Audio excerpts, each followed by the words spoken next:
কি করতেছেন স্যার? এই তো দাঁড়ায় আছিলাম, কিন্তু তুমি কই যাও? বিয়ে করতে। আস্তাগফিরুল্লাহ, নাউজুবিল্লাহ।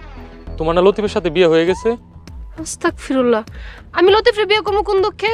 তাহলে এখন কারে বিয়ে করতে যাও? আমি তো মিনারে বিয়ে করতে চাই। আস্তাগফিরুল্লাহ, নাউজুবিল্লাহ। মেয়ে হয়ে মেয়েরে বিয়ে করবা? আমি মাইয়া, আমি জহির, আমি মিনারে বিয়ে করতে চাইতেছি। কিন্তু আমি তো সুলতানারে দেখতেছি। স্যার আপনি কোন দুনিয়াতে আছেন? বাস্তবে ফিরে আসেন। আচ্ছা, আমার একটা চিমটি দাও তো। এত জোরে কেউ চিমটি দেয়? আরে জহির, তুমি? সুলতানা গেল কই? স্যার, সুলতানা ভাবি হেনে আইব কেন?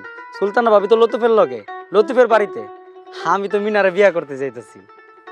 আচ্ছা যাও, মিনারে বিয়ে করো, মিনারে নিয়ে সুখে থাকো। স্যার, একটা কথা, এই দিন দুনিয়াতে আমার কেউ নাই।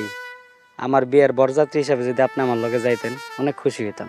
তুমি রিমাগোর সাথে বেইমানি করছো, কিন্তু তারপরেও তোমার সাথে যাবো, কারণ আমারও এই দিন দুনিয়াবিতে কেউ নাই। তাইলে চলেন স্যার, শুভ কাজ আর দেরি করে লাভ কি? আজকে আমার বিয়ে হয়েছে।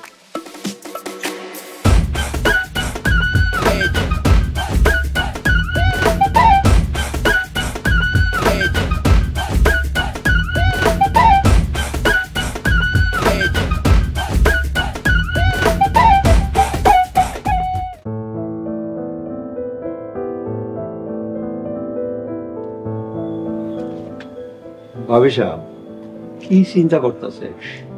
জহিরের তো দুনিয়াতে কেউ নাই, একলা একলা পোলাটা বিয়ে করতে গেছে। বেইমানরাই যদি আমগুলোকে বেইমানি না করতো, তাহলে তো ওর বিয়ে তো আমরাও যাইতাম ওর বিয়া পড়াইতে। যাই হয়েছে হয়েছে, নিজের পোলা হলে কি ফালাই দিতে পারতাম? তাহা অবশ্য ঠিক কথা কইছেন ভাবি সাহেব। ভাইজান, জহির কি বউ নিয়ে ভাঙ্গা ঘরে উঠবো? এছাড়া তো জহিরের কোনো ঘর নাই। এই বাড়িতে একটা ঘর খালি আছে না, এইখানে নিয়ে আসেন। তা অবশ্য ঠিক কথা কইছেন ভাবি সাহেব।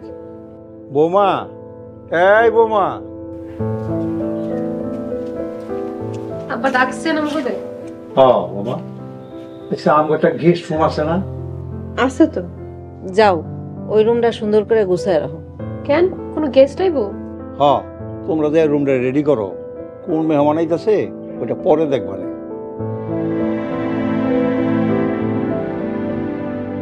ভাইজান, আপনার মনটা সত্যি অনেক ভালো। ঘর বাড়ি দিয়া কি হইব ভাবি? মরলে তো মাত্র 3.5 হাত মাটি। কে কই আছেন? ভাবিরা কই?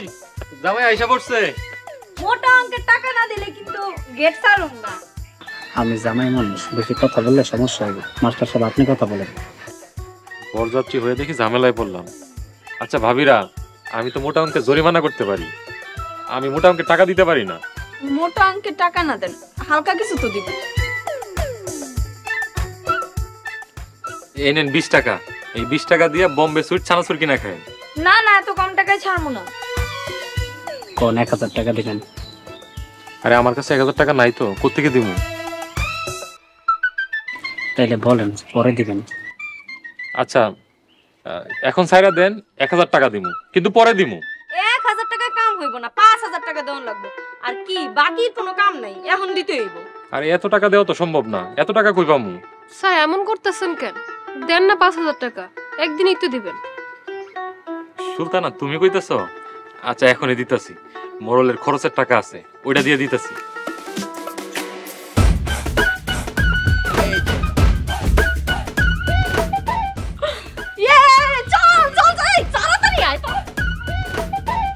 স্যার, এটা আপনি কি করলেন? আপনি 5000 টাকা দিয়ে দিলেন? সুলতানা কইছে না করতে পারি নাই, তাই দিয়ে দিছি। সুলতানা কইছে মানে? এখানে আপনি সুলতানা ভাবিরে কই পাইলেন? আরে এখানেই তো আসিল। দূর ওই জায়গা সব ভাবিরা আসিল। আচ্ছা চলেন, ভিতরে চলেন। এইসব তুমি কি কইতাছো? এখন আমি মোরলে কি জবাব দিব? ওটা আপনিই ভালো জানেন, চলেন। তাড়াতাড়ি আহেন তো মিনারে বিয়া। রিমা, রিমা, রিমা কই তুমি? বাইরে আহো। এতক্ষণে বাজার নিয়ে আইছি। অফিসে অনেক কাম আছিল, কি খবর আছে? কিছু হবে? মোড়লের বাড়িটা অন্যজনের নামে। কি কইতাছো তুমি এসব? সত্যি?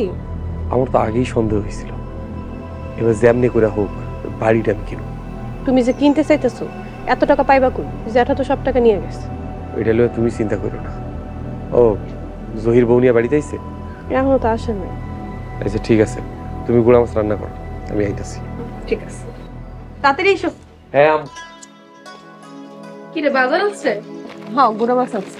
আচ্ছা কারো বলে দেখতেছি। চল এক লগে রান্না করবো। আমি মাছ রান্না করা শিখতে পারবো কিন্তু আমি মাছটা ধরতে পারবো না। কাটা না শিখলে রান্না করবো কেমনে? চলো আগে রান্না শিখো। না আমার গিন লাগে, আমি ধরতে পারবো না। আচ্ছা ধরা লাগবো না, তুমি বসে বসে দেখো। চলো। সত্যি? 3 সত্যি। চল। তোর কিন্তু আমি বিশ্বাস করি না। আরে বিশেষ আমি সোহাগ ভাই লগে